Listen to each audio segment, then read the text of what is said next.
Look around. You can find cars like these on AutoTrader, like that car riding your tail. Or if you're tailgating right now, all those cars doubling as kitchens and living rooms are on AutoTrader too. Are you working out and listening to this ad at the same time? Well, multitasking pro, cars like the ones in the gym parking lot are for sale on AutoTrader. New cars, used cars, electric cars, maybe even flying cars. Okay, no flying cars, but as soon as they get invented, they'll be on AutoTrader. Just you wait.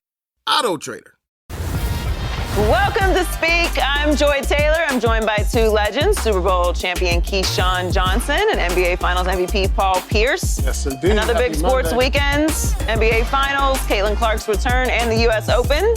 So, Key, who is walking around like the man on Monday? It isn't quite Monday for this individual yet in terms of the accolades and the things that he can accomplish, but I'm going to do it early versus late because he's pitching tonight for the Dodgers against the Padres in Shohei Ohtani. Okay, so it's been a long time since he's been able to wind up and deliver from the stretch and the rubber, but hey, he's able to do it tonight against the Padres. He's walking around chest out, man, on Monday. So you're predicting that he's going to be the man on Monday. Oh, my God, yes. All right. We need him. We know. We need Shohei, for sure. The Dodgers need Shohei. You are a Dodger. Shohei Ohtani, man on Monday. Paul, who you got? Well, my one man on Monday is going to Caitlin Clark on her return versus the Liberty, and she put on an absolute show against the defending champs. 32 points, 8 rebounds, 9 assists, 7 for 14 from 3, tied her career high and made threes, 2 blocks and 1 steal. Man, listen. Man, talk about a stat line. She almost made me cut. I almost let it out. She came back with a vengeance for Men on Monday. And my man on Monday is JJ Spawn. First career major title win. He is 34 years old. Look at this. Look at this. Woo! Incredible. In the weather, bad weather. Yeah. Listen. First U.S. Open winner to start his final round with 3 consecutive holes over par on Father's Day. He's only the 5th champion to finish birdie on his final 2 holes. Only PGA Tour victory came in 2022 at the Valero Texas Open. So he is walking around like the man on Monday. Unbelievable putt and finish for his first major title win. Well, the NFL season kicks off in just 80 days. 80 days. Who we got? We got 80. Is that goat rice? Goat rice. Goat rice. I like this. What are you eating, Jerry? Jerry's eating rice. Jerry's eating rice. Shout out to Hall of Famer Jerry Rice, the greatest wide receiver of all time. We don't argue about that. Well, his 49ers were rivals with the Cowboys, who haven't had any playoff success since the 90s. Dallas is in a contract dispute with a star player. Guys, one more second. For the second offseason in a row. Last offseason, it was CeeDee Lamb and Dak Prescott, and this time around, it's their superstar on defense, Micah Parsons. Micah told a beat reporter, it's, quote, going to cost them more as time passes without a deal. Even players on other teams like Browns superstar Myles Garrett are weighing in on the situation in Dallas. Let's take a listen.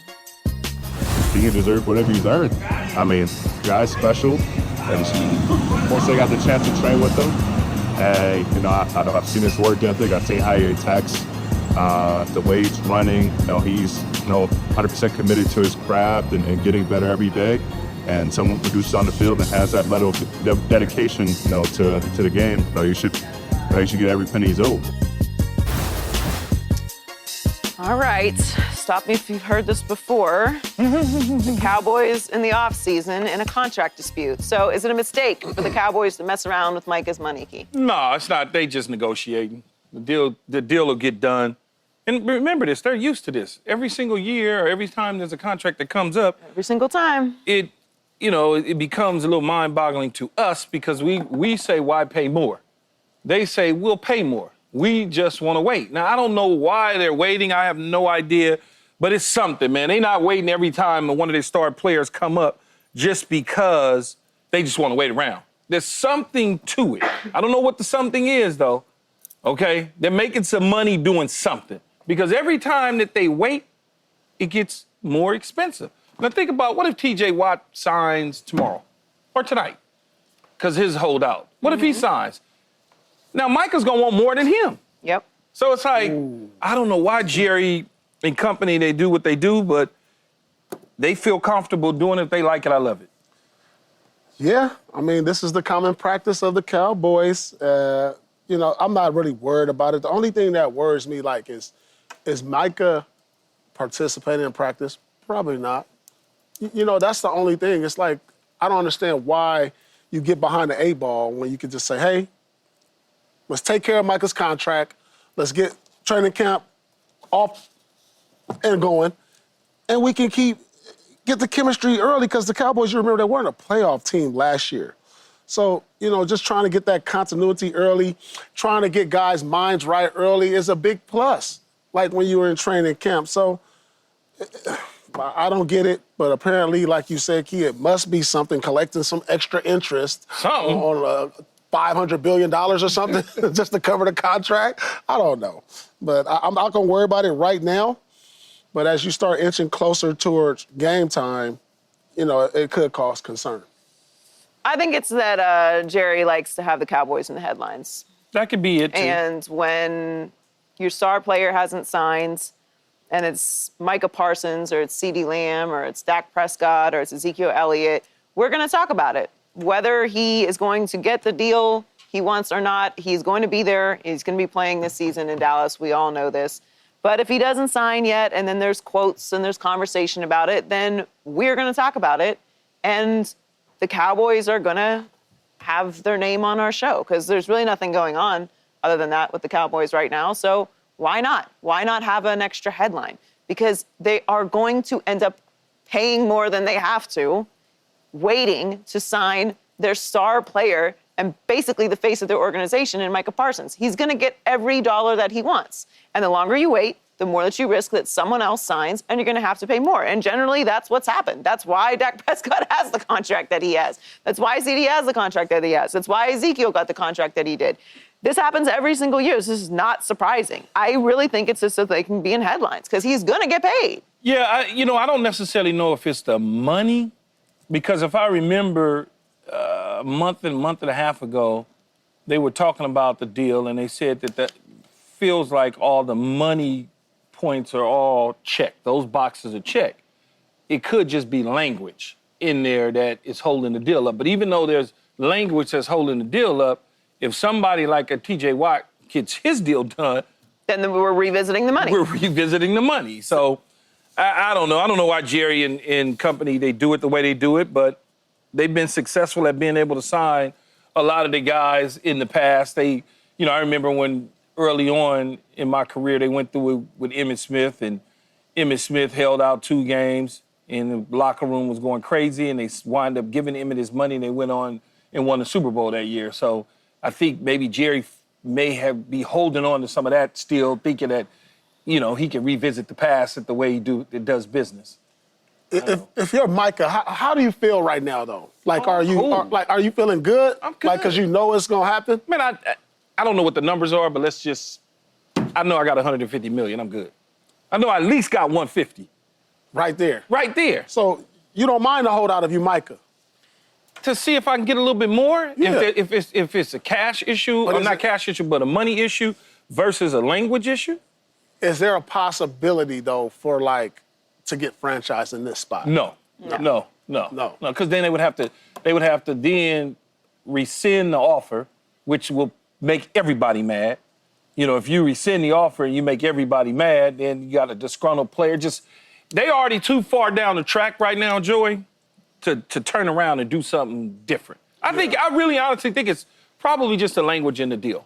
They want X and they want Y. It's just not about football. No, it's not right now. It's always the thing. It's not right now. It's let me see if I can win this deal. It's always about that, though. Then we get to the season, and we're just we just erase all of the negotiating and stuff, and then we just get into gear, right? And every single year, you get the exact same outcome with the Cowboys. But I'm not saying that there's a correlation between contract negotiations and how the Cowboys perform during the regular season. I'm just saying it's always something that is not about football with the Cowboys. Yeah. Why are we talking about this? Micah Parsons should have his deal, and they should be in training camp, getting in OTAs, getting ready for the season with the whole mentality of being on how we're going to be better this year. That should be the storyline. That should be what we're talking about. And instead, we're talking about... So if Micah Parsons was with the Denver Broncos, the deal would have got done.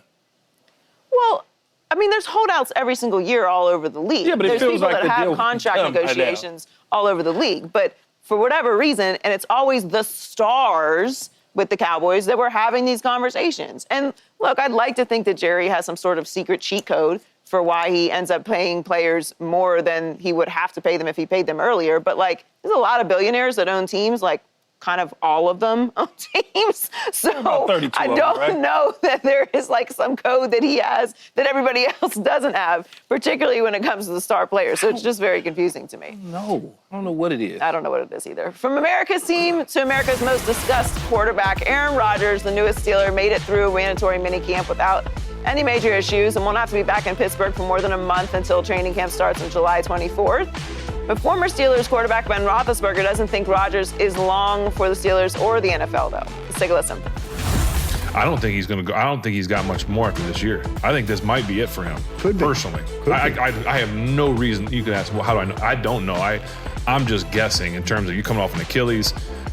Coming off my elbow, my first year back, I felt like I was 100. I wasn't even, you don't realize that you're not 100 till the next year when you are 100.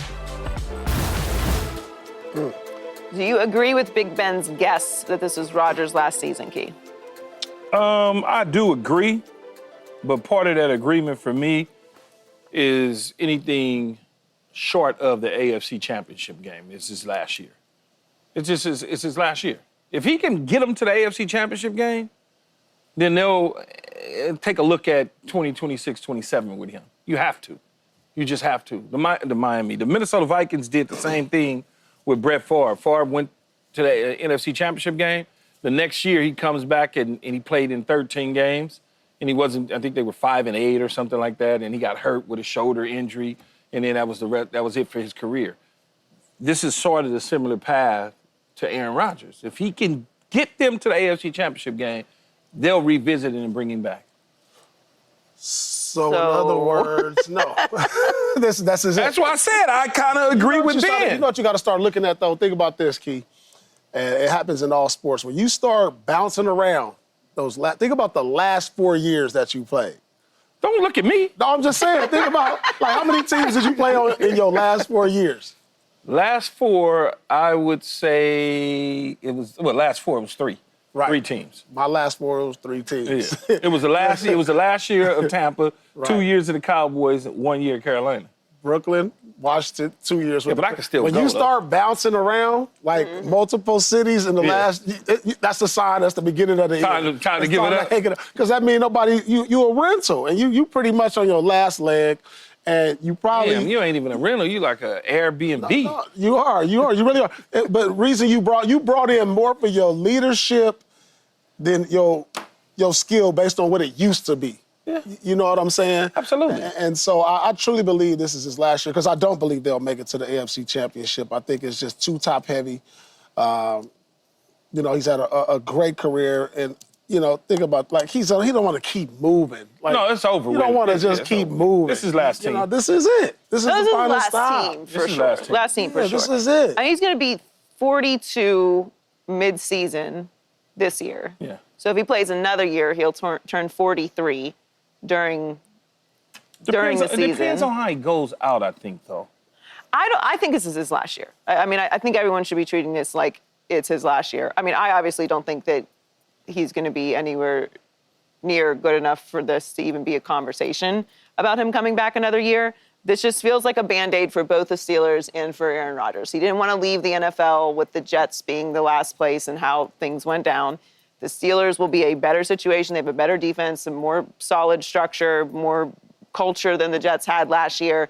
And he will be able to leave the league with a nice exit. The Steelers can postpone their very soon-to-be rebuild because they don't have a franchise quarterback in waiting. And, it's kind of like we both have something to gain from this situation. I'm with you. Unless they go to the AFC Championship game or Super Bowl, I don't think he's coming back.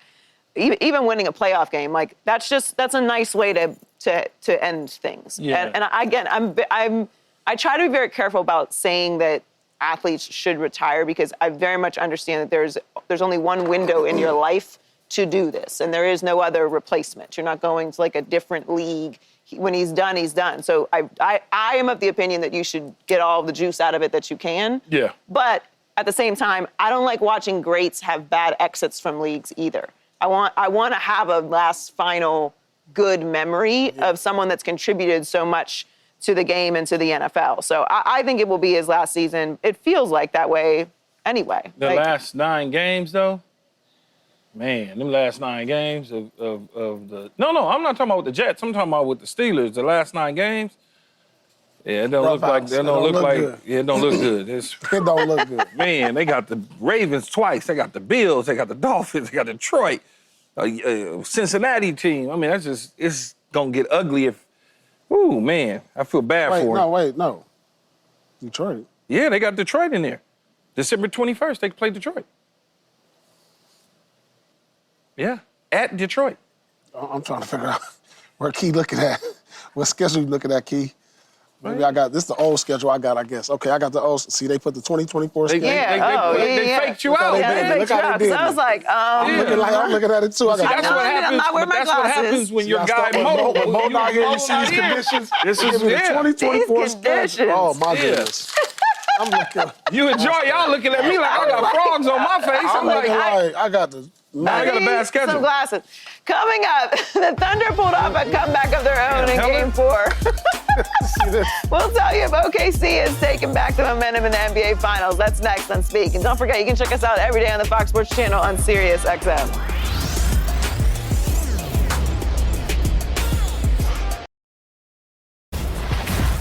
The Thunder took Game 4 in Indiana despite the Pacers leading for over 20 minutes in the second half. OKC's first road win of the series wasn't as shocking as the Pacers' Game 1 stunner, but it was surprising to see Indiana give up a lead at home.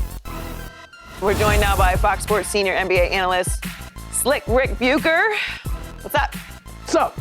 Good to have you. Good to be here. Paul, we'll start with you. What did the Thunder prove with the Game 4 win?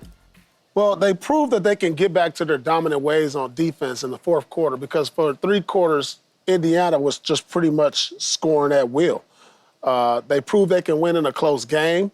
They proved that they can make adjustments, because those are the things that I saw when they took SG off the ball, put J-Dub, Jalen Williams on the ball just to relieve SGA from getting picked up full court. So it also showed that when that big 3 plays well, along with Alex Caruso, because he seems to be the X factor. Alex Caruso in this series has 2 20-point games, and in both those games, they won. So they did a lot here. But when I look at it, they didn't play, for the most part, they didn't play well into the fourth quarter. Listen, they made 3 3-pointers. If you ever told me, say, I don't care what other stats you tell me, in the age of the 3-pointers, the way they shoot it now, if you told me the Thunder only made 3 3-pointers, I would have been like, oh, they probably lost that game. When I look up and they had 13 turnovers, 11 assists, in the same game they only made 3 turnovers, I would have said, oh, they got blown out. I don't get it. They didn't play well. They showed me that they can not play well and win a game. And that's what you need to do when you're trying to win a championship. So it doesn't give me more confidence in the Thunder going in tonight. It actually gives me more confidence in the Pacers, knowing that, hey, you guys pretty much played well against the Thunder. They just snatched it away at the end. So clean up some of those differences and they can get another win. Yeah, for me, though, the big factor is that they proved that they can win a close game, that they can out-execute the Indiana Pacers in the final minutes. That game went the way I expected it to, but after the 2:41 mark, with 2:41 left, I did not expect the Pacers to make as many mistakes as they made. I mean, they were fundamental across the board. We're talking about fouls on inbounds plays that are giving giving OKC free throws and possession of the ball. Benedict Mathurin missing 3 out of 4 free throws. There was, I attribute at least part of that to the difference in the coaching not being as severe as we thought it was, certainly going into this game. Mark Dagnall demonstrated that he can make adjustments and made some significant ones, because I think that the reason that OKC was able to out-execute Indiana at the end of the game was because Shai Gilgeous-Alexander was a much more rested player getting there. Still played, I think, 40 minutes, but this was the first game where he didn't play all 12 minutes in the first quarter, made some subtle changes, started Isaiah Hartenstein, went to that big lineup, and not only just played bigs, but was putting a big in the backcourt so that when Indiana was picking up OKC 94 feet, they had a screener to loosen up the pressure on SGA or Jay Will. That was significant. So to me, the whole card that the Indiana Pacers held was, we're a better executing team than you are if we keep the game close. And OKC blew that idea up. You know, first of all, they kept it close, but they didn't win it, meaning Indy. Mm-hmm. They've won close games in the past, but for whatever reason, OKC felt like, okay, we right there in the fourth quarter, Shai gets to 15 points, but Chet also grabbed 6 boards, 6 points. That was big because in the past, that wasn't the case. I mean, you are right, Rick. Maybe he was a little more rested, so it allowed him to do some of the things that we had talked about. But they showed that they're a tough out, and they're going to be a tough out. And so when you start to think about what they are going to look like at home tonight, they're at home. They know that they got to win this game just like they had to win the last one, to be able to say to themselves, we don't want to go back to Indy now down 3-2. We'd rather go back up 3-2, and now we can get back to Game 7 if we need to in terms of using that cushion.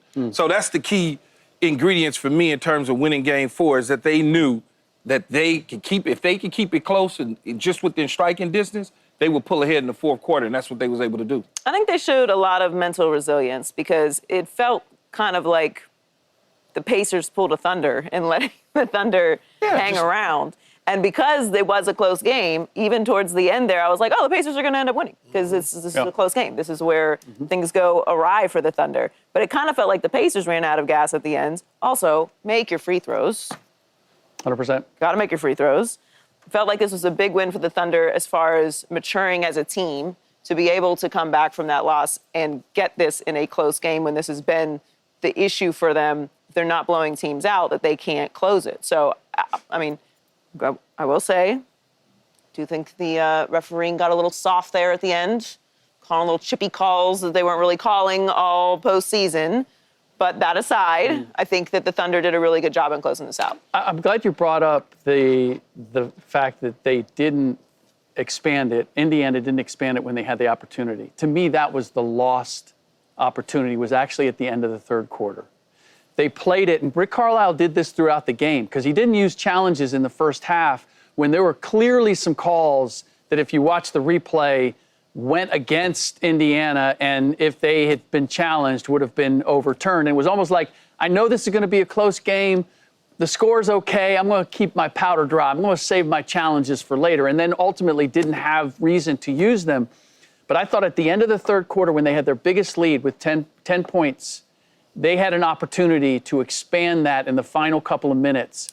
And Obi Toppin was the reason they had the 10-point lead, and he was gassed. Yeah. You could see it on his free throws. I thought Pascal Siakam was gassed.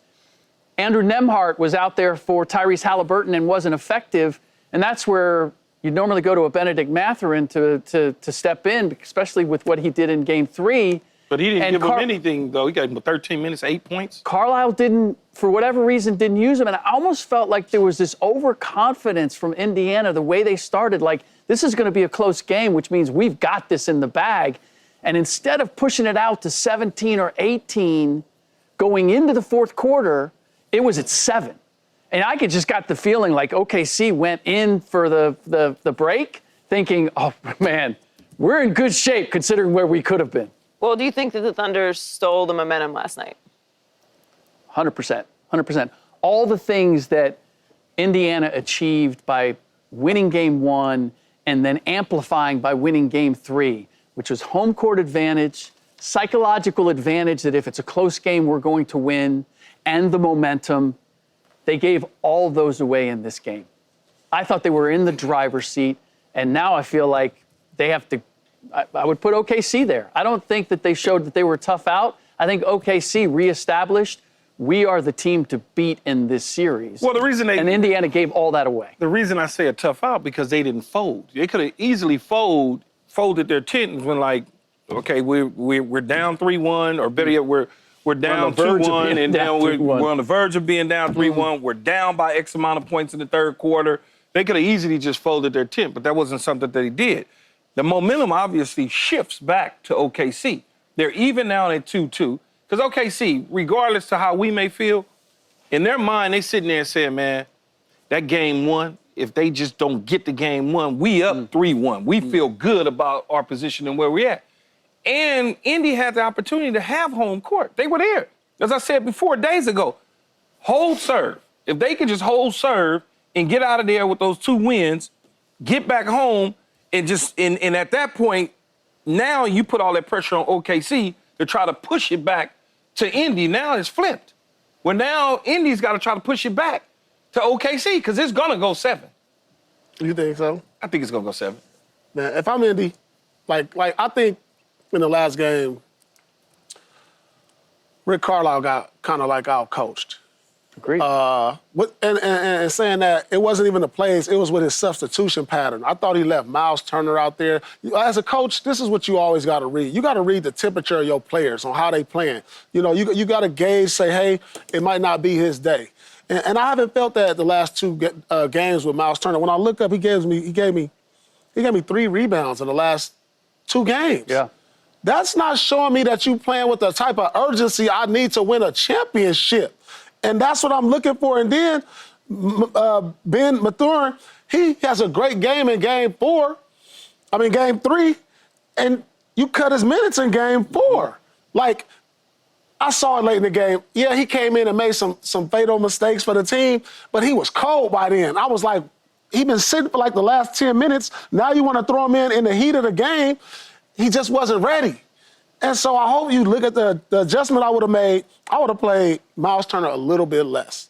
Because if I'm looking and you're not playing with that urgency to win it's a championship on the line. Yeah. Like, I'm watching the game like he's not playing hard enough to win a championship. Yeah. He's playing hard enough for a regular season game. If my guy who's 7 feet out here, not making those shots, what else is he doing for me? Oh, he's not rebounding either?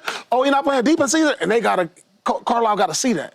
Yeah. You could go small in that aspect. So I hope, tonight necessary adjustments are made because it's been a coaching tug of war, and I've liked watching it as a guy who's played many years in NBA. I can see the little adjustments.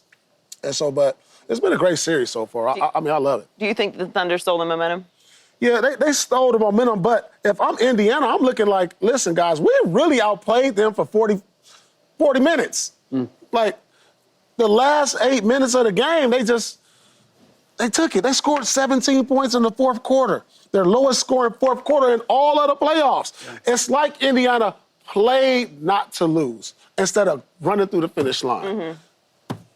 Yeah. But teams do that, though, when you apply pressure to teams, they play a certain way. They decide that, okay, we're going to keep things as close as possible because that's the way we've been winning before. But like you said, Rick, I look up in the fourth quarter, and it's 7 points. That same team and those players and Rick Carlisle and all of them, they looking at it going, yeah, we squandered the lead, it's 7 points. And they start to play intimidated, making mistakes and doing sort of the same things that the Knicks did against them, was start to make these mistakes late in the fourth quarter because they get tight. Yeah. But I get that from the players because they've never been here before. But Rick Carlisle has. But he ain't on the floor, though. I understand that. But when you, to Paul's point, like when you recognize that with certain players, like you didn't go to Thomas Bryant. Like, I'm going to throw somebody else out there hoping I'm going to get an energy guy who's going to change that dynamic. Right. And he didn't do that. It was almost like, I've played these cards before and they won. I'm going to go ahead and play them again. And the situation called for something else. Yeah, I mean, the Thunder are definitely in control now going back to OKC for Game 5 tonight. They feel good. They've had a lesson in that last game that they can actually win a close game and hang with the Pacers when it comes to that. So it's the Thunder's advantage because I feel like whoever wins tonight will end up winning the series. But, Paul, you've been a huge supporter of Indiana since the Celtics were eliminated. Did your opinion of the Pacers change after Game 4? No, it didn't. I still believe that the Pacers will win in 6. That means they got to get tonight. Like, nothing that the Thunder did in Game 4 convinced me that they were just a way better team. Shai Gilgeous did Shai Gilgeous things. But like I said, the Pacers scored 17 points when they've been the best. They've been averaging 30 points in the fourth. Like OKC made 3 threes. Like, they more turnovers and assists. I'm looking at, they crushed them on the rebounds, but then my center only got me 1 rebound. Like, we can clean, that's a lot we can clean up, fellas. We didn't play well in the fourth quarter. We played good enough, and then we played not to lose the game and then end up losing the game. So I'm still confident in the Pacers because there was nothing that OKC did that just said they're just way better than Indy. Yeah, your center got you 1 rebound. Yeah. Chet got a 6. Man, He wore him out in the fourth quarter. Man, Shaq had 15 rebounds. No, but I'm just talking about in the fourth quarter. I'm just saying, just in the fourth quarter alone, he came to the party. Yeah. Well, just like SGA. Some of that is the lineup change. When you go 2 bigs and Isaiah Hartenstein is out there, that's going to open up opportunities for Chet that he didn't have previously because he's probably working from the edges more. You can attack and That's rebound crazy. more easily. They want to know what they lineup they played all season with in this series. Oh, you had to smarten up. That's an adjustment. Go on what you did all year. That's the adjustment, huh? Yeah, look, I don't know if my opinion of the Pacers changed as much as my opinion or the way I was seeing Rick Carlisle. And it's not that I don't think he's still a great coach, but he's above and beyond anybody else with the Pacers, has the finals, championship, playoff experience. And the fact that he didn't seemingly have the urgency necessary in this situation to say, this has to be a must-win for us. Like, if we don't go 3-1, now we're giving everything back to OKC. It's a 3-game series, and they have home court advantage. Like, we can't mess around with this. And I just didn't get with the moves that he made that there was that urgency. Like, I got to pull every string I can to win this particular game. It seemed like there was almost overconfidence on his part, and he's just got too much experience to realize, like, I got a young team in this situation. I can't mess around with OKC. They're legit. Even though they got a young team, but they don't have the MVP. And the MVP came to play. He put up the 35, like I said the other day when we were on air. If he gives us 35 plus, they're going to win the game. And if the bench, to a degree, does anything, Alex Caruso, obviously. X factor. Hit the 20 on him, right? He gave him the dub. And then you get something out of Chet. And then Jalen Williams, obviously, his numbers continue to keep increasing every single game. It started at 17. I think it's ended at 27 in these 4 games. So that's the opinion. As far as the opinion change, OKC just wasn't going to. They did what you wanted Indy to do. They realized it was do or die. Yeah. Well, coming up, Shohei Ohtani's bat has been hot to start the season, but is his arm going to be the focus? Well, it will be the focus tonight when he takes his first start since 2023. We'll tell you what Dodgers fans like he are expecting from Shohei on the mound. That's next on Speak.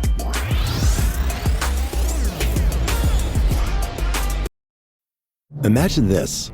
The best pasta sauce you have ever tasted sits abandoned on a plate. Wasted sauce. That is a tragedy. If only you had used Barilla al Bronzo pasta. Its bronze-cut texture holds your sauce and scoops up every last drop. The Italians call that scarpetta. Capture sauce the Italian way. Barilla al Bronzo. Click or tap the banner to find out more. Time to check in on our social life. Shohei Ohtani has been raking this year. The Dodgers superstar has the second most home runs in baseball, and with 25. And tonight, he's going to prove once again why he's such a sensation. Shohei will start in LA tonight, his first appearance as a pitcher since the 2023 season. Key, how excited are you for Shohei's 2025 pitching debut? Exciting. Last time, it was 663 days was the last time he was on the mound. So, do the math on that one. And then it's sold out. The tickets are crazy, expensive for the nosebleeds, so to speak. But I just hope that, and I don't really know how they're going to do it yet in terms of the lineup, but I just hope that doesn't take anything away from his bats. All we need to see him basically is probably for 3 innings. Give me 3. Give me 3. keep the pitch count down. You guys are so loaded. The Dodgers are so No, we're loaded. not loaded. Our pitching right now No, is it's struggling. not. But hitting, you are. No, hitting, yeah, hitting. I mean, you're what? Your number 9's got like 11, 12 home runs already. Yeah. Like you being worried about Shohei's bat being affected. Well, because by his pitching is really kind of obnoxious. Well, because it's obnoxious. He's Keith. been throwing Keith. bullpen sessions, Keith. but this is different because it's a game. Obnoxious. No, it's not. No, I just want to make sure we ease into this thing, no Joy. We don't want to, you know what I'm saying? Don't disrupt anything. Got a good flow going. I mean, we'll get Sasaki back at some point. Blake Snell obviously is out. Glasnow is out. So we got to get our pitching back. But once we get our pitching back, we can then put him in the rotation to the point where he doesn't have to pitch every third or fourth. We can just rest him up and just cruise along. Some of my best friends are Giants fans. They were so excited that they Y'all didn't just got the dude from Boston. Man, go on with all that. No, they were just so excited that they didn't get swept. So No, excited. they beat us we the got first, one. No, they beat us the first night. They beat us the first night. Yeah. They bombed us, I think, the first night, Yeah. if I'm not mistaken. I don't think it was bombed, but they won. When I say bomb, that mean they scored more than us. Obnoxious. From the That's reigning obnoxious. MLB champs to the multiple-time NFL champion Chiefs, Kansas City grinded out an impressive 15-2 regular season and made it to the Super Bowl, but the final game went so poorly that people started talking about the Chiefs' future. Wide receiver Rashee Rice says that his position group is ready to, quote, put on a show, and Travis Kelce has reportedly dropped 25 pounds this offseason to get ready. So, Key, how scary is a healthy and motivated Chiefs team? I think they've always been scary. You can never really count them out. I just think it's one of those times where other people within the division are getting better. And at some point, you got to stop winning.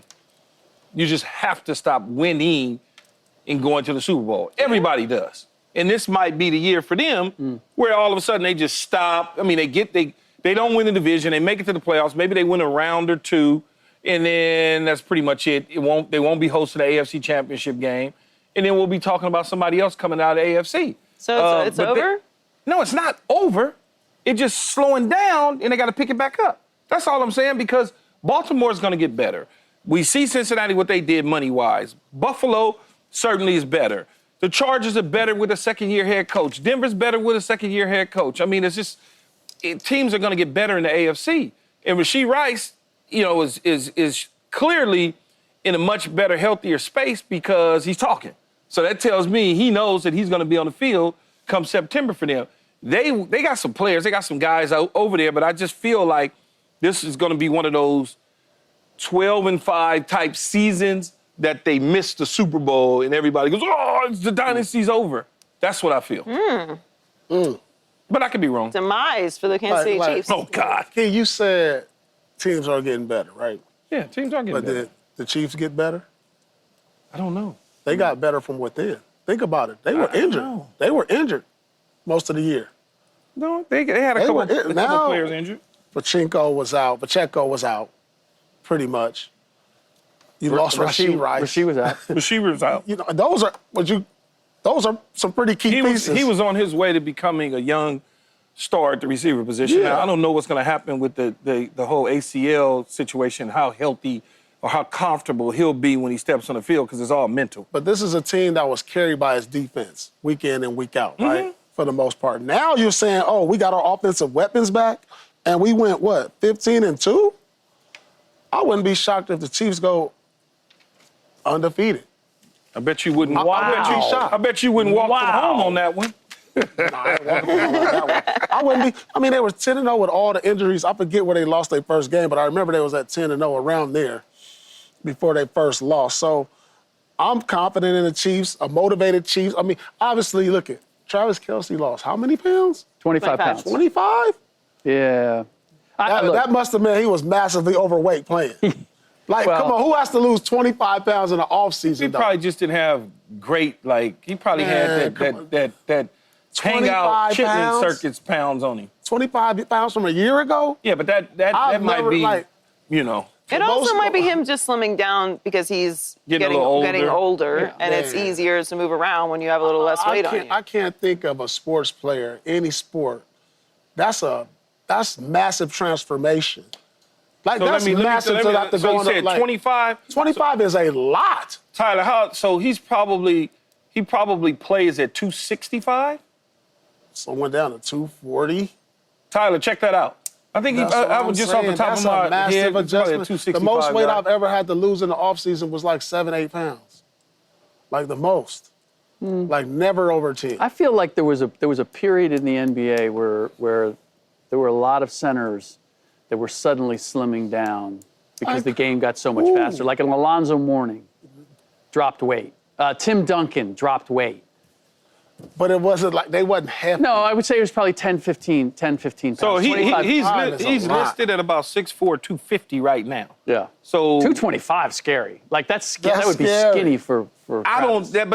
I wonder if that 250 is now opposed to. Did they change it? Is that his original weight is 250 and he went down to 220? Because 225, that ain't him. No, that ain't him. He can't play the position. But you know they keep your weight from your rookie year. They do in the NBA They media do. guides. Like, you know what I'm saying? So he that. probably was 265. I bet you he's a 265. Yeah, for sure. How many older athletes have we heard though that they're slimming down? Like about the ones that are starting to fade. And I got lighter. I've got better. I'm going to get faster. I don't know. I don't know that him slimming down was because he needed to get faster and all those things. I think he just was preoccupied with a lot of things in his life, his personal life. Seriously, in his personal life, with his public relationship, and all of the fun that had been going on over the last year and a half. And he's probably realized, I got to get back to my routine. I can't do this anymore because he's still good. He's still hella good. But what happens is a narrative, you look at the statistics and you look at certain things that he does on the field and you go, oh, well, he's not the same player anymore. How old is he? He's 36. I don't think he's 36. I think he's 34. I think he's a 34-year-old. All right. I think he's 34. 35 He looks now. heavy to He's me 35 last years year. old. He looks heavy. Do you think that they are scary, healthy, motivated Chiefs? Scary. Not scary. I don't think they're going to fall off. I think they'll still be good, and I think that 12-5 is good. That's not a fall off. That's what I mean. I think they'll still be competitive, but I don't see them as scary. The 15-2, man, there were a lot of games they eked out. I don't think they were like a dominant 15-2 team. They blocked the field goal against Denver that they should have lost that game. Not a dominant 15-2. No, I didn't. They didn't feel crazy. dominant to me. 15-2. They won a lot of games. That's dominant. No, that's not. Your record's not always a reflection of how dominant you 15 are. wins is not dominant? That's not dominant. The Lions had a great record, great season. Were they dominant once they get to the playoffs? Lions was dominant. I think they won a lot. Lions was dominant. I think they won a lot of games in spite of being injured. The other part that I don't get with Rashee Rice, and I'll hand it over to my wide receiving expert, like, does their receiving core like blow you away when you look around the league? Well, they're different. They're different than the two-headed monsters that we see in Cincinnati, we see in Philadelphia, or now in Dallas. They're just different. Rashee Rice was getting ready to become one of those, but what happened is ACL. But you pair him along with Travis Kelce. Okay, so and then you get Worthy as the guy who lifts the coverage and takes everything off the top. So you got a deep, intermediate, and a short passing game that you could expose defenses with. So you're counting on Travis Kelce getting back to the Travis Kelce of old. Yeah, I just told you. Think about this. All of a sudden, this new world comes to you. Yeah. And you stop your certain routines and think, now I get that. Scrub that clean. I get that. I think he becomes Travis Kelce of 5. He becomes a Travis Kelce of 22. If he was 29, 30, I would agree with you. At this point, the idea that he's going to turn back the clock, when we've seen this gradual movement in this direction, but his issues, I'm not buying that. But his issues, Rick, his issues aren't playing on the field and being able to do the things that he's capable of doing from a football acclimated standpoint. His issues is, I'm done with the game, I'm getting ready to get on this private jet, and I don't have to be back till Tuesday, and I'm getting ready to go to a concert over in Australia, but I'll be back. That's his issue. Did he break up with Taylor? No, but you can so self-check. what's changing? Because you can self-check yourself. You can self-check yourself and realize, I got to get back to me. Okay. Yeah, but she's not on tour anymore. And she, there you go, Joy. He ain't performing in the tour. He ain't on stage. So we're not going to have any of that distraction. The Chiefs are the current dynasty, so they should be scary every single year until someone knocks them off. They're still the team to beat in the AFC. They were in the Super Bowl last year. We love to predict these fall-offs, and maybe they won't be 15-2, but until someone takes them down, that's who they are. I'm just looking at the other teams, but I understand. We've been talking about those other teams for years and years, and they've yet, other than the Bengals, they've yet to knock them out. I wouldn't be shocked if they was in San Francisco. Oklahoma City showed it was their time. Yeah, maybe.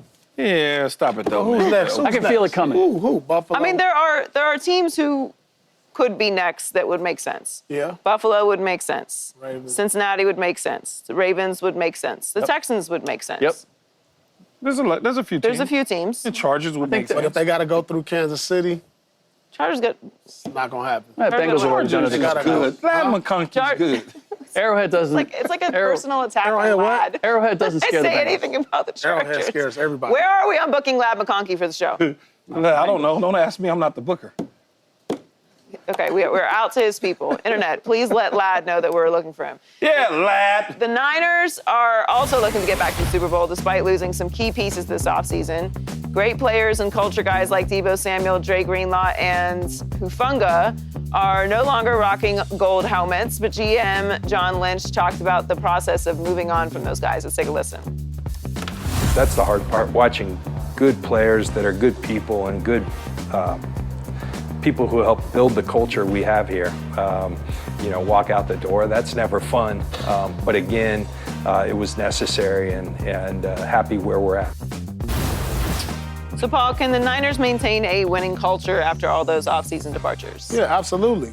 You still got a lot of key pieces in place, and I think the culture starts with the 49ers, with their coach.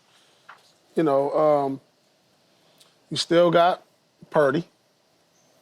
You still got some Trent. You still got Big Trent. Mm-hmm. Now, I think the biggest loss is probably going to be Deebo, because like just seeing him every Sunday, just in that tunnel, boombox and all, just like that creates a culture too.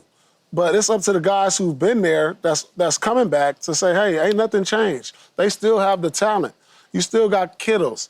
You still got McCaffrey. You still got major key pieces on this team that still is like, hey, we just reloaded. Ain't nothing changed, fellas. The goal is still the same. It ain't just because we lost a few key guys that weren't as productive as they used to be for the franchise. Like, we got other guys that's going to be productive. Ayuk is coming back off an injury. So I truly believe that the culture is still there. I truly believe they got the talent to make some noise. I wouldn't count the 49ers out at all. Yeah, for me, I'm going to, first of all, as you said, they have all the key pieces. I also I can't help but look at their schedule. Is coming out. Seattle, okay, a little bit of a test. New Orleans, Arizona, Jacksonville.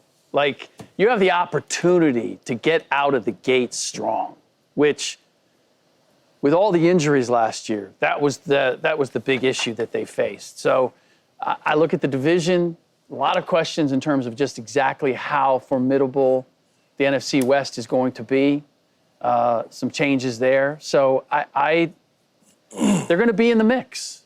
And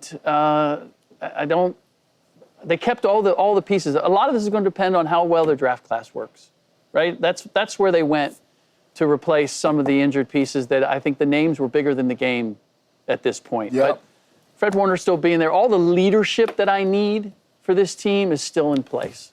Yeah, everybody for the most part from a leadership standpoint is in place. And Paul mentioned it in terms of the guy that they may miss the most is probably just a Deebo. Yeah. Deebo Samuel, because who had kind of fallen off last year, right? Yeah, but because he helped build the little bit of culture that they have. Yeah. Although John Lynch is there and Shanahan, who are the architects of that culture, right? Because they know who belongs in the locker room, who doesn't belong in the locker room. But you still got Christian McCaffrey. You still got Ayuk. You still got Fred Warner. You still got Brock Purdy and Kittle and Trent Williams. So you still got Bosa and company. They still there. And I love when people say that the losses for the 49ers. The real loss is Deebo Samuel. Yeah. Because when you look at the other players like Elijah Mitchell and Jalen Moore and Aaron Banks, they're guys. Yeah. But they're not the frontline guys, right? Ufanga was a frontline guy, but often injured, right? Greenlaw was a frontline guy, but often injured. Yeah. They had planned on moving on from them. Okay, so even when you look at Leonard Floyd was not an original San Francisco 49er as part of that culture. He was basically, as you like to say, Paul, a rental for them at the outside linebacker defensive end position that fit for what they wanted to do. But in the end, they decided to move on from him because he didn't give them enough. Right. So they didn't lose the type of pieces that we think. They lost some numbers, but they replaced those numbers in free agency and through the draft. I don't think they're going to fall off at all. I think the coach is still there, and their window for the Super Bowl is still wide open. I think that they are definitely still in Super Bowl contention. They're still going to be competitive. They're just going to look and feel differently than they have over the past couple of years. They have had 27 wins of 17 or more points since 2019. They've been dominant. Most NFL games are not decided by that many points. A blowout is actually a rare thing. That's what they were. They just ran all over teams, completely tore apart their prey. They felt very aggressive. They felt like, what's the saying? Like after a hard game, like this is it's an ice bath game or something. Like similar. Like that's not the saying, but you know what I mean. Like you're gonna be doing a little extra in the tub. in the recovery after you play the Niners. Like that's what those games looked and felt like, and they blew. Black and blue. There you go. They blew teams out. I don't think they will look or feel like that. I think Deebo was a big part of that, a big part of the culture of that. To your point, Key, about some of these players that they're missing now, like a Jalen Moore missed 22 games in 4 seasons. Hargrave missed 18 games in 2 seasons. Greenlaw missed 36 games in 6 seasons. Hufanga missed 24 games in 4 seasons. So they did miss a lot of time, but all those guys also played a role when they were available in that smash mouth aggressive style of play that the Niners maybe that's why they was injured. are known for. Probably. The Niners do have a very high level of amount of injuries to their starters. Like they're at the top of the league with that because of their style of play. So I think they're still going to be competitive and they still have their core there. I just think they're going to look and feel a little bit different than they have over the years. They got a pretty good schedule, pretty easy schedule. Yeah, God. Especially compared to the Chiefs. They can go 5-0 or 4-1 before they see before they see Tampa Bay. Yeah. That's what I meant. Coming up, Caitlin Clark put on a show in her return to the lineup. We'll tell you what statement she made in the Fever's win over Liberty. That's next on Speed.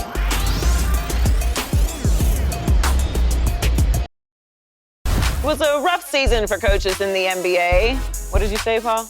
It's hard out here for a coach. Like the Grizzlies and Nuggets fired their coaches in the final month of the regular season, and Tom Thibodeau was just let go after leading the Knicks to the Eastern Conference Finals. Pistons head coach J.B. Bickerstaff is tired of how his fellow coaches are being treated. Speak up, Coach. It's the final straw, I think, of what's happened this season and the level of respect that we feel coaches deserve versus what they're getting. You know, some of the decisions made down the stretch, firing coaches, it just shows there are some places that don't value what coaching is and what it can bring.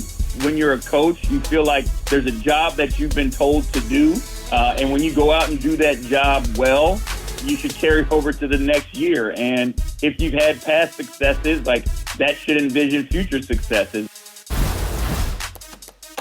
Paul? Yo. Hard out here for a coach. Oh, that's rough out here.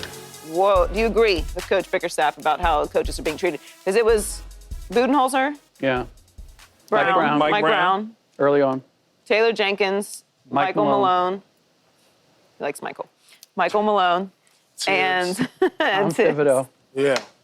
Yeah, a lot of these coaching firings was definitely mind-boggling, but it goes back to show that, listen, we look at it and say, hey, why does he get fired? Their team is doing good. They're in a playoff hunt a week.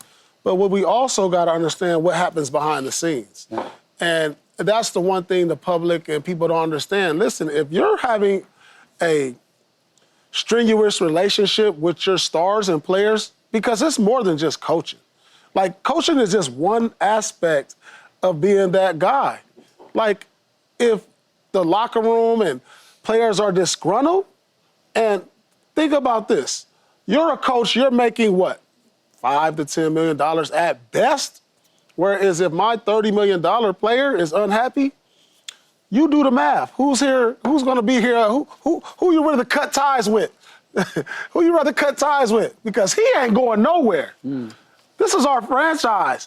And when you're You said 30 million, you mean 60 million. That's on the low end, 30. Yeah, 30 on the low. Yeah, that's what I'm saying. So it's beyond these relationships, and what these coaches got to sometimes have to swallow their pride.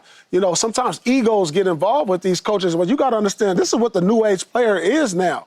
You got to cater to your stars. You got to cater to what your players' needs and attitudes are in the locker room. It wasn't like that when I played, but that's just the way it is. What made Doc different for you guys, which is just a different era? It was just a different era, and Doc was a player's coach. He always read the temperature of the room.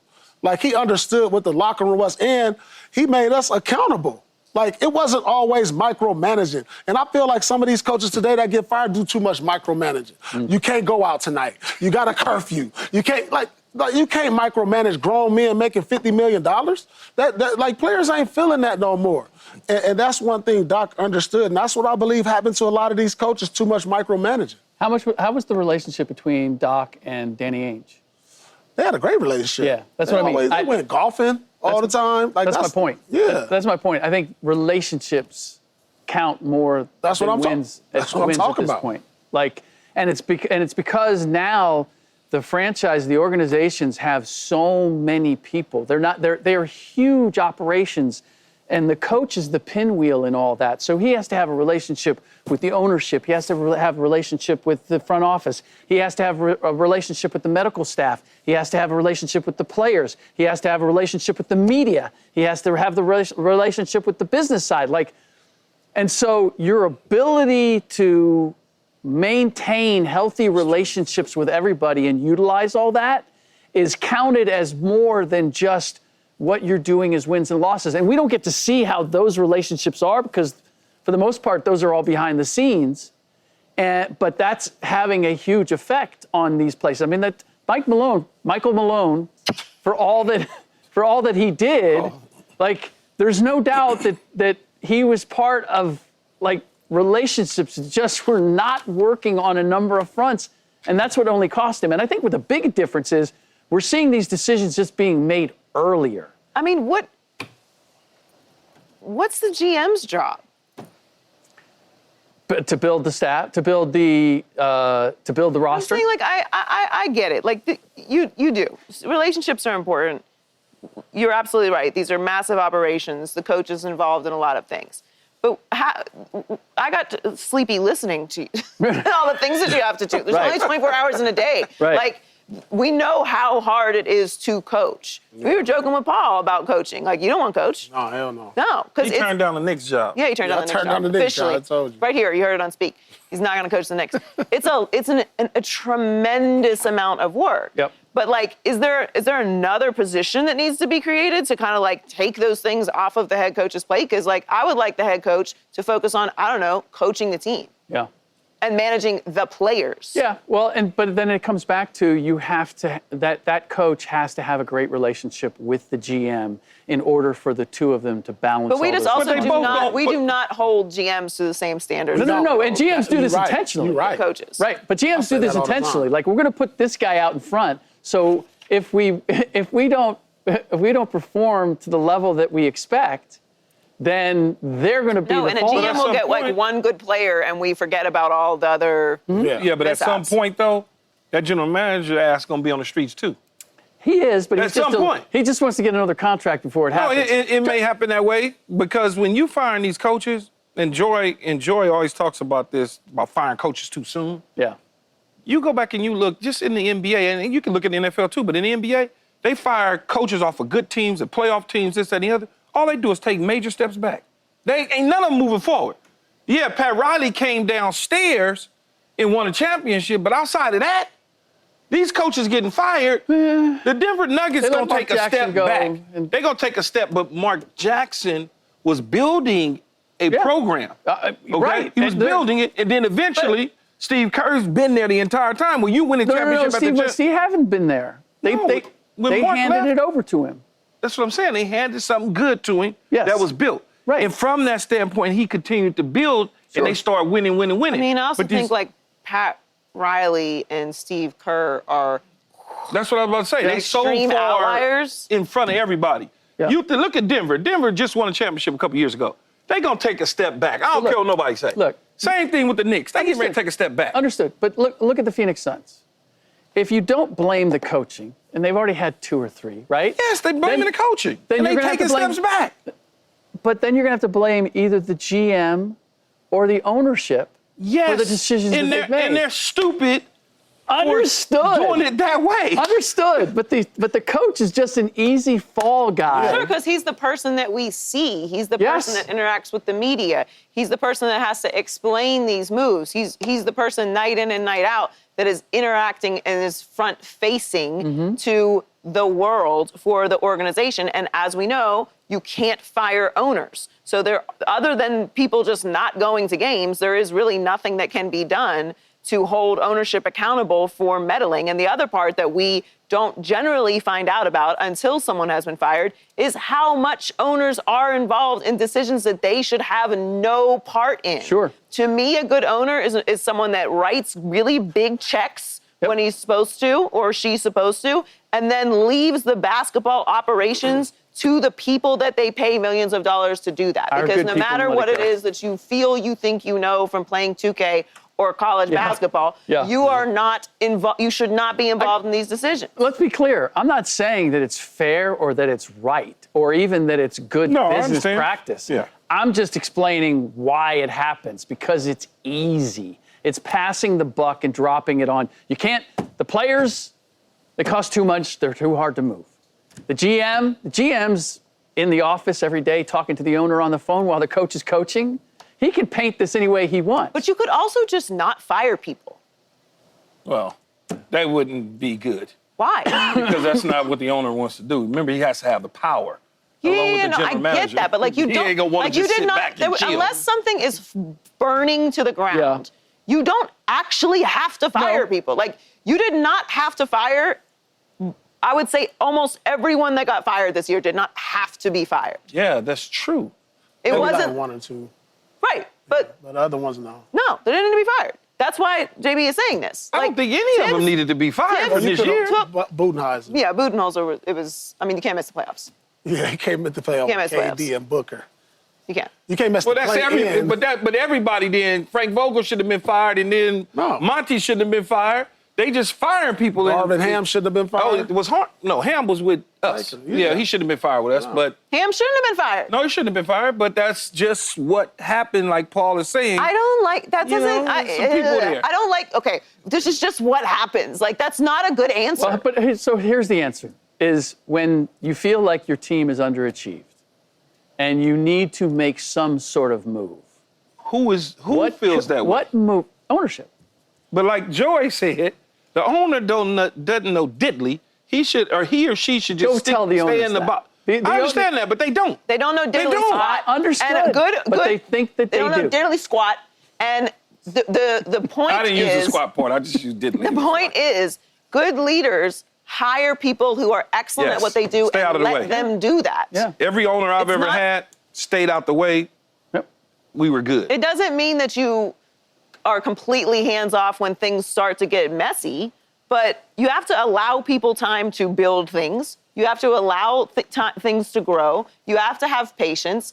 And there's great examples of great organizations who do operate this way, who hold everyone to a standard of excellence, and then they get that. but this like constant turnover. And the other part about coaching, and then we can move on and talk about Caitlin Clark. The other part about coaching that I think is left out in this is that when you fire a head coach, generally the entire staff is gone. Yes. So you have your players that are there, right? You have players that you're developing, that you drafted or whatever. Those players aren't necessarily working with the coach every single day. They have development coaches that they developed relationships with who are working on their game, who are helping them get into their routine, who are helping them grow into being professionals. All of those guys and women are gone as well. So now you have an entire new staff of people. Those players have to create relationships with that staff. All of that is a process. So we only think of, okay, this new head coach is gone. He's not going to save all the timeouts. It's so much bigger than that. I'm just going to put my owner hat on just for a second. Owner hat for a second. You look like an owner. I just bought this thing for $2 billion. I want to play with my toy. So you're going to sit up and listen. So you're going to be listening to John and David at the country club. I spent $2 billion. I want to do whatever the hell I want with it. Okay. John and David at the country club. You have the right to do that. Now I will take that off. It's crazy. Yeah, it's golf buddies. You know, you really ought to get rid of that guy. He doesn't know what he's doing. He doesn't respect you. He doesn't respect you. Look how he's treating your team. I assure you those conversations happen. I assure you they do. Oh, I know they do. That's why I can speak on it. Yeah, but like the best owners do not operate like that. Agreed. I once had an owner tell me, and I'm not going to say the owner's name, but I once had an owner tell me that his friends at the country club told him who to hire. That was a good hire for him. You know, I looked at him like he lost his mind. Yeah. Like, why would you listen to somebody that don't know anything? They fired the dude in 2 years. Had to restart all over again. Because that's what his buddies wanted. That's the game. Let's talk a little WNBA. Caitlin Clark returned after missing 5 games with an injured quad to knock off the undefeated Liberty. Clark scored 32 points in the Fever's 102-88 win, shooting 50% from 3. Fever guard Kelsey Mitchell added 22 points of her own, and forward Aaliyah Boston had a double-double. Big game, big game. Woo, she was on fire. What statement did Caitlin Clark make in her return, Paul? Man, this statement was like, hey, the Indiana Fever is going to be a presence in this playoffs, if healthy. Man, she was just nothing short of incredible. She just must-watch TV. This is the Steph Curry of the WNBA. Did you see the way she was shooting the ball? I mean, she's all balanced. 3 threes in 38 seconds. Like leaning to the left. That's her little shot. And then she give you the playmaking, the rebound, and then she hit Stewie with the clear out. We're gonna clear out you, Stewie. You one of the GOATs, right? Well, let's check this up. I'm next in line. In only her second year, she like, watch out, this Stewie. Come. What you gonna do with that? What you gonna do with that? This is classic, and this is why the WNBA is must-see hoops, because performances like this from Caitlin Clark and across the board, I mean, as a whole, the league is in a great space. If you haven't been watching, the Minnesota Lynx are a dominant team this year. 1 loss, New York Liberty looking to go back-to-back. And when you beat a Liberty team who's stacked the way they are on your first game back, you're not supposed to come off an injury and look like that. Yeah. You know what I'm saying? Usually what teams do, when you get injured, you come back against a low team. Like, hold on, I'm gonna look at the schedule. Like, okay, I don't want nothing too hard. Just ease someone back in. Yeah. You know what? We played the Dallas Wings. They won in 11. I'm gonna come back versus them. So she came back versus the best of the best. Yeah. The New York Liberty, the defending champs, and said, listen, I'm out here, and I don't care who's the champs. I'm gonna show y'all what's up, and we coming for that crown. I went to the Valkyrie Seattle game on Saturday, and the atmosphere was crazy. It was better than the last Warriors game that I went to. Crazy, building full. It was nuts. Man. What she demonstrated is that she has Michael Jordan level vindictiveness, because the last time they played the Liberty, if I'm not mistaken, they lost, and she got bottled up on the last possession. She's been out, and she came for blood, and she got it. That is impressive. The New York Liberty, the defending champions, you come back out after losing to them the last time around where you couldn't get a shot off with a potential game winner, and you decide we're not going to get back there again. I'm going to put one on you, and you do it, coming off of having missed 5 games, really impressive. It's funny because if you just go back to last year and all the noise about who, between her and Angel Reese, who's better, this, that, and the other, she continues to separate herself in different ways, right? Now, all of a sudden, she comes back off an injury, drops 32, 8 boards on the defensive end, the 9 assists, a little short of a triple-double, but the fact that she has her team in position to continue to keep climbing and becoming better, knocking off the defending champions, and not feeling, I don't want to say afraid, but not feeling like she's less than. She's just out there just really doing great things for the WNBA all the way around. She knows how good she is. So for me, it's almost like she's quieting the noise even more now than it was before. It was like loud, like, oh, what is she really? Is she this? Is she only thing 3 points and that? But she's doing everything on the floor now. Yeah.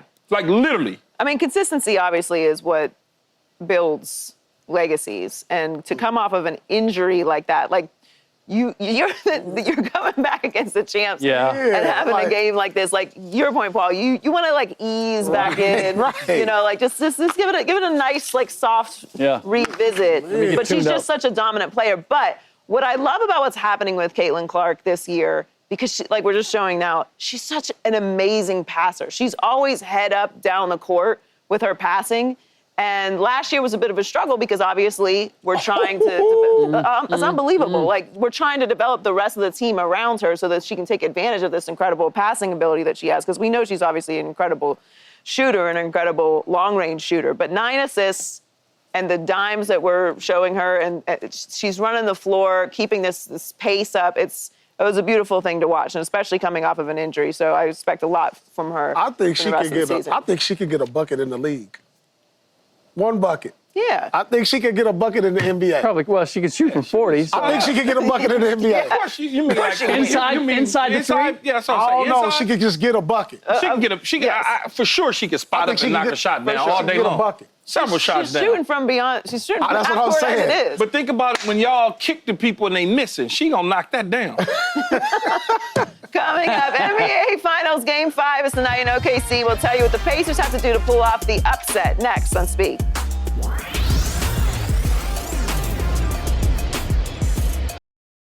The Thunder have been favorites in each game so far this series, but the Pacers have been able to split the series at 2 games apiece. Both of the Pacers' wins have been single digits, while the Thunder do have 1 blowout win under their belt in this series. So, Paul, which is more likely? Was a Game 5 result tonight, an OKC blowout or a Pacers close win? For me, I think it's going to be a Pacers close win because when you get to about Game 5, you know everything, the strengths, the weaknesses, like plays stop working. I believe that Indiana will make the necessary adjustments to slow down SGA, to slow down Jalen Williams. Jalen Williams is too comfortable. They have to find a way to say, hey, we cannot let both of their stars, or all 3 of their stars in Game 4 play well. I mean, Chet with the huge double-double. Jalen Williams been getting better as the series has gone along, and then you let the MVP give you an MVP performance. So I think that sometimes players come together on the road, especially, in the finals. At my Boston Celtic team, we came together on the road. Game 4, I believe. We found a way. It was Game 4. We came together on the road to say, hey, even in a hostile environment where a lot is going on, lights, camera, action, snap, crackle, pop, like he liked to say. we figured it out. I think because when you're on the road, your focus tends to be there. You don't have to worry about tickets and mom and sister and boyfriend and girlfriends and everybody, all of that. All of that comes into play. But when you're on the road, you can be like, look, I only got a couple tickets, my mom and dad or my sister, my brother, my wife, whatever. And I think that'll be totally locked in for this. You know what I'm saying? So I truly believe it's going to be a close game. The Pacers are going to figure it out at the end. They couldn't last game. And I think they're going to come away with it. I said I'm not going away from my Pacers in 6. That means, okay, it's 2-2. So they have to win this, and that'll make it 6. So they have to win the next 2 games. Math major over there. Pacers in 6. Steak and shake on me. Not count on your fingers. Key, a more likely result, Thunder blowout, Pacers close win. Blowout. The last time they was at home, they beat them, what, 16? Mm-hmm. Yeah. So, it's, you know, to me, I don't remember the final score. I think they beat them by 16, right? And they was up by a lot, beat them whatever. Beat them Yeah, bad. because they won game 1. Because Pacers won game 1, so human nature told them, like, oh, we good. Oh, so you think human nature don't be good? Is that what you really think? Yeah. So what happened last night, or a couple nights of Friday night? The human nature tell them they was good then? Paul? Kind of did. The way they played kind of did. No, it didn't. They couldn't have possibly sat there and said, oh, we good. No, they fumbled. What do you got, blowout or close win? Blowout. See, there you go. Blowout. Just because Oklahoma City had more blowouts than anybody in the league during the regular season, and half of their wins in the postseason have been double-digit or better, have not been close games. I hear what Paul's saying in terms of, at this point, teams know each other, but I also hear you saying that that you guys came together in Game 4 on the road. Well, Game 4 was on the road for Oklahoma City, and they looked like they came together. Yeah. So that's what Indiana is dealing with as they go back to Oklahoma City. I will tell you this. You know what? Actually, it's actually more of an advantage to OKC for Game 5, based on what I said, because, like, when there's so much familiarity between one another now, and you know the tendencies and everything, you need guys that can go get a bucket. You need guys like these plays. These plays not going to work. They just got to be able to create something. And you know, between Jalen and SGA, they can do that, and it's really to their advantage. So it's going to be interesting to see what Carlisle comes with, game plan wise, to kind of combat that. Especially since they don't have guys that can just say, "Here, go get a bucket when we need it." That being said, Pacers in 6 still. well, Game 5 determined the series winner, though. If the Pacers win, are they winning the championship? Yeah, if the Pacers win Game 5, I can almost guarantee they're going to win the championship. Because, like, when you get one step closer and you got that third win, and then you go home, and it's in front of your home crowd, and you know that the trophy is in the building. We knew when we went home for Game 6, I smelt the trophy. This trophy's not leaving this building. Because, you know, they got to fly from here to there. This trophy ain't flying back to Oklahoma. Okay, there's the commissioner's here. Yep. The trophy's here, the commissioner's here. So regardless of who wins, the commissioner and the trophy's going to be at the next spot. Confetti and the balloons are up in the yeah, you're going to look up, you're going to have, what's them in boxes? There's some champagne in them boxes right there. Okay. They got the ropes. They go them hats. They go them T-shirts. They go champagne. Hey, they're going to have boxes for the Oklahoma City Thunder, and they're going to have boxes, or they're going to have boxes for the Pacers. And if the Pacers win Game 5, they know them hats is going to be over there, them T-shirts with the champion, the trophy, commissioner, all that family. You got to sense it. I was like, ooh, I can't. I was sensing it like, oh, these boxes is not leaving Boston. So if they get Oklahoma City tonight, when those boxes land in Indiana, they can't let them fly back to OKC, because eventually, if they don't win at OKC, they got to burn that stuff. No, they donate it. They're going to donate that. They usually don't. NFL, they donate it. Yeah, but who going to wear it? Who going to wear Indiana champions when they won it? They donate to other countries that need they do stuff like that. No, you will find it. They do. Yeah, absolutely. I've never seen that. Yeah. Have you ever seen it? Yeah, in football they do. You've seen so they got Kansas City NFL champs. They're not setting right now hundreds of shirts on fire. No, they're all right, let me tell you. So they got Kansas City Chiefs shirts champions somewhere in another country, for sure. In Bangladesh. China somewhere, Who knows? Bangladesh get in. Game 5 series winner, Key. Whoever wins this. No, because I think if OKC would have win, it's over. It's a wrap. Forget it. If that's not the case and Indy wins, they just gonna push it to 7. That's all it is. Because I got enough belief and faith. You have Thunder in 7? Yeah, I got enough belief and faith that OKC gonna do it in 7. I got Indy winning Game 6 no matter what. So whoever wins this, I believe, wins the series. It'll be 7. It'll be OKC in 7, or it'll be Indiana in 6. In statistics. Well, which one you picking, Rick? or. Oh, Who you got? I'm still hanging with Indiana. Okay, there we go. Come on, say it with your chest. No, I'm not saying it with my chest. I am not saying it with my chest at this point. But the statistics will show 74%. And I'm not trying to pull him over Game anymore 5. either. No, I'm good. Game 5 with a winner. Game 5, 74%. They usually go on to win the series. That's what the statistics say. What the statistics say to the team that wins Game 3? What did that say? I don't remember. My notes. I think it was 81%. Okay. Who won the Game 3? Indiana? Yes, you know that. So Paul. 81 versus 74. Do the math. I think it's 74. Is it really 74? Yeah, 74%. Who will have the biggest impact tonight outside the biggest stars, Halliburton and SGA? Who's going to have the biggest impact? Out of those two? No. Besides those two. Outside of Halliburton and SGA. It's gotta be Siakam. Siakam got to step up. He's the only one on that team with championship experience. He's the only one. This is the Eastern Conference most valuable player. Now, versus the Knicks, he came up big with 30-plus point games. He has to step up and say, hey, listen, guys, I got one look in the fourth quarter. He's their most versatile player on both ends of the court. He has the advantage on the offensive end for the guys that's guarding, because most of the time I'm seeing guys like SGA guard him. I'm seeing guys like Jalen Williams and Caruso guard him. He has about 4-inch height advantage over these guys to where he can catch the ball close to the basket, 1 or 2 dribbles, and get a good look. I don't like him when he's starting his offense at the three-point line. Like when he has to go into a dribble versus Hartenstein or Chet or Caruso. Get the guy the ball in position or on the move around the free throw line or lower to where he can take advantage of his man. But he has to step up tonight if they're going to win. Yeah, it'll be Chet the pencil. That's who it's going to be. You know, he showed up last game. He gave him 14 points, 15 boards, dominated the rims.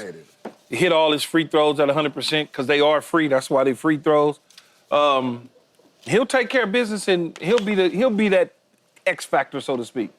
Now that the Thunder have gone back to the 2 big lineup, I was going to say Miles Turner because he's got to be a 3-point threat that he wasn't in the last game. But they went back to it for at least that game. But I'm going to say Rick Carlisle because I think he's the one that pulls the strings when it comes to the role players for the Indiana Pacers. And the Indiana Pacers are a team that's not built on their stars. It's built on their collective. And Carlisle is the guy who makes the decisions on who's going to have the ball and who's going to be on the floor. And that, to me, is going to be the big difference maker. I think Siakam as well. Coming up, Josh Allen and Keon Coleman make a solid connection in Coleman's rookie season. So should the receiver expect from his MVP quarterback in year 2? We'll discuss that next on Speak.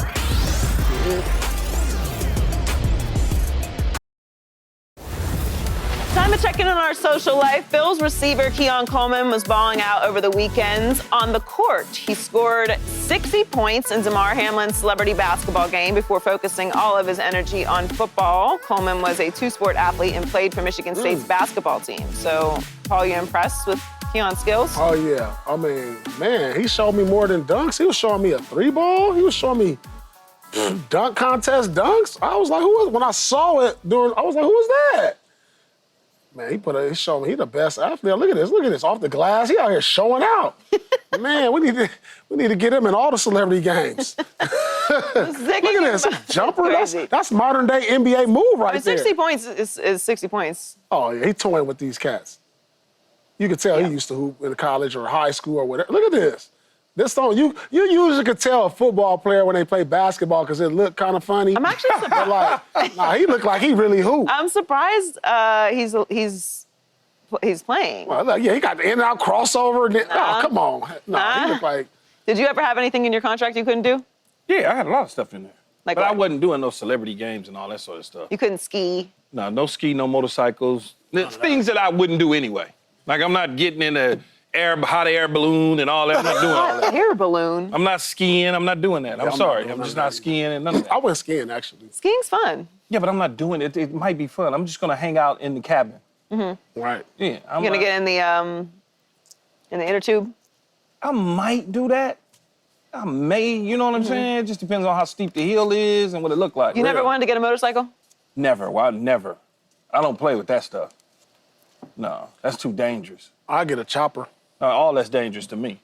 I'm gonna just cruise down Pacific Coast Highway to that's what I Santa want Barbara. to do. I want to get a little chopper. Yeah, go down Pacific Coast, hit Santa Barbara up. Maybe That's all. It's cool in theory and it looks cool, but I've seen too many bad things. I just don't. I'm good. Understood.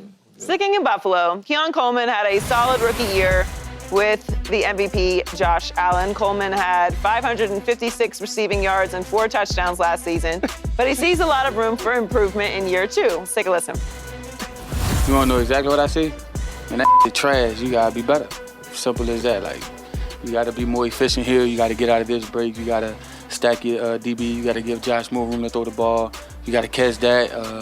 You gotta make that block. You gotta get that extra effort on the touchdown block. So if Jimbo break it, he up the sideline. Just different things like that. Calling out everything that you're doing wrong to make it right.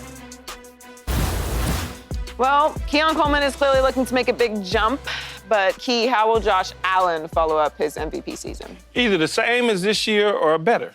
He won't regress. He won't take a step back.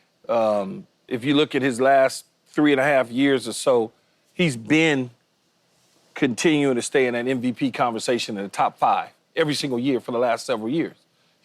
So I don't see where it would change. It would only change for the better, not the worse.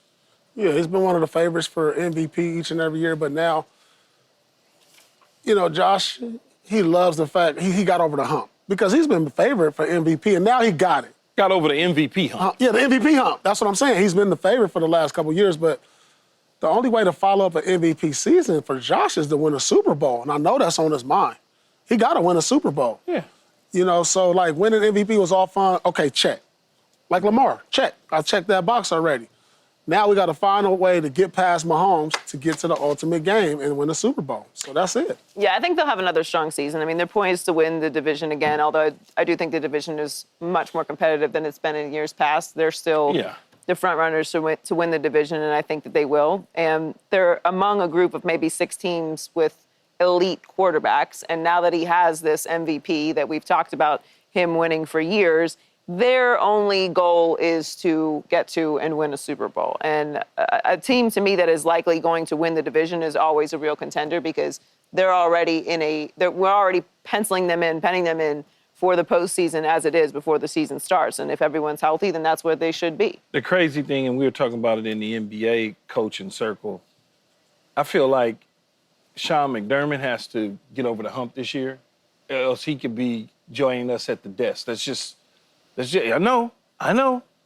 But at some point, you got to get over the hump. We can't keep going to the playoffs and go to a championship game and they're not going to continue to keep having you do that when they go to these owners' meetings in West Palm Beach and they talking to their friends and they all got rings and the owners don't have no ring.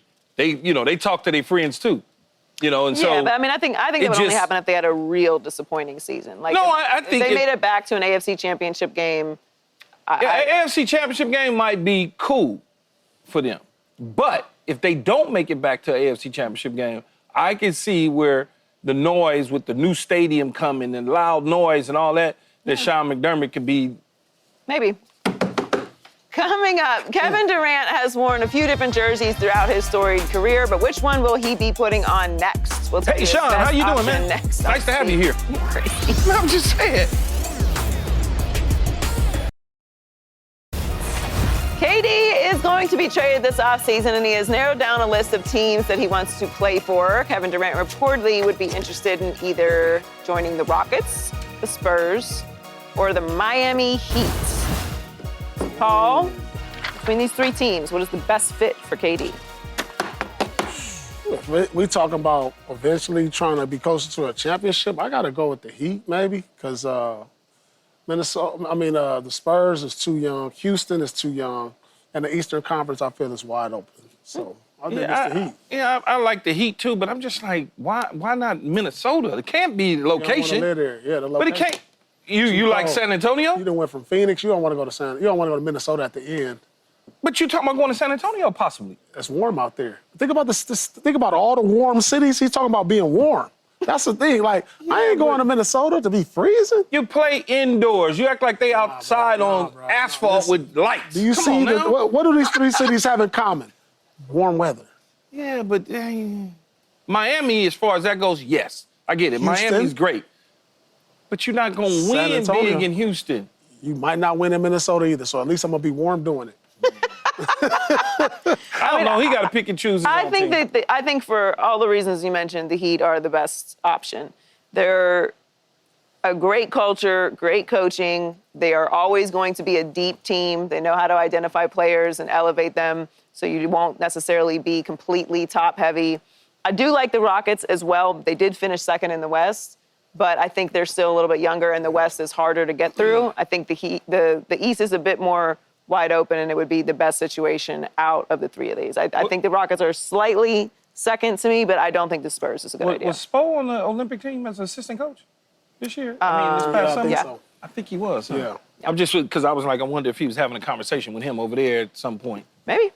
Yeah. Why are you trying to introduce tampering to the situation? No, I'm not. I'm just thinking out loud. Coming up, well, the Pacers steal Game 5 like they took one in OKC. We'll give you our picks for tonight's NBA Finals game next on Speed.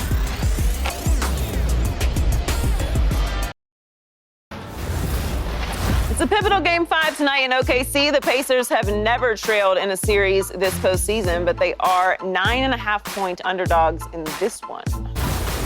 So, Paul, who you got tonight, Pacers or Thunder? Taking the Pacers. They're right where they want to be. Underdogs, and that's how they thrive and got them to the NBA Finals. I got the Pacers in a close one. Last time they was in OKC, they got smacked. They'll get smacked again tonight. Ooh. Smack tonight? Blowout? Yeah. What kind of smack? Like this or? Like open hand. Dang. Real hard. You know that stuff that's on the internet now where they be slapping each other all the time. That's what they Yeah, we need to go to one of those. No, I don't want to see that. No? That's the smack they're going to get. The smack Man, contest. it looked like it hurt. Yeah, they can get Go with knocked Pacers out. tonight. That's it for us.